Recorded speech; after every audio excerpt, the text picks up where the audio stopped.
Hi மக்களே! இன்னைக்கு காலையிலேயே நான் வந்து திருத்தணி கிளம்பலாம் அப்படின்னு சொல்லிட்டு கிளம்புறதுக்காக எல்லாமே கோழிங்களுக்கு, நாய்க்குட்டிங்களுக்கெல்லாம் சாப்பாடு போட்டுட்டு, அதுக்கப்புறம் இந்த லட்டு குட்டிக்கும் சாப்பாடு போடலாம் அப்படின்னு சொல்லிட்டு, நான் இந்த ட்ரேயில் வந்து பார்த்தேங்க. பார்க்கும்போது பார்த்தீங்கன்னா, இந்த ட்ரே தொறந்து இருந்துச்சு. திடீர்னு பார்த்தீங்கன்னா, நம்மளோட இந்த பழைய ஃப்ரிட்ஜ் பக்கத்தில அவ கீழ படுத்துட்டு இருந்தா. "ஐய்யயோ! என்ன இவ வந்து இங்க படுத்துட்டு இருக்காளே!" அப்படின்னு நாங்க தூக்கும்போதே பார்த்தீங்கன்னா, அவளுக்கு கொஞ்சம் உடம்பு முடியாம தான் இருந்துச்சு. எனக்கு தெரிஞ்சு இவ எகிறி குதிச்சு வீட்டுக்குள்ளே இருக்கும்போது எலி ஏதாவது கடிச்சிச்சா என்னன்னு தெரில. ஏன்னா, நேத்து வரைக்குமே இவ ஆரோக்கியமா தான் இருந்தா.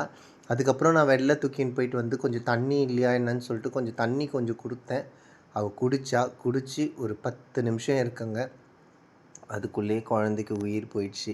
அதாவது அது நைட்டே உயிர் போயிருக்கணும் போல இருக்குது. சாப்பாடு போட்டு நான் வளர்த்தேன் குழந்தையிலேருந்து அப்படின்றதுனால என் முகத்த பார்க்கணும் அப்படின்றது ஒரே காரணத்தினால குழந்தை வெயிட் பண்ணிட்டு இருந்தது போல இருக்குது.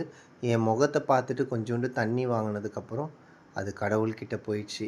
எனக்கு ரொம்ப கஷ்டமாக இருந்துச்சு. கோயிலுக்கு கிளம்பும்போதே இந்த மாதிரி இருந்துச்சுன்னு சொல்லிட்டு.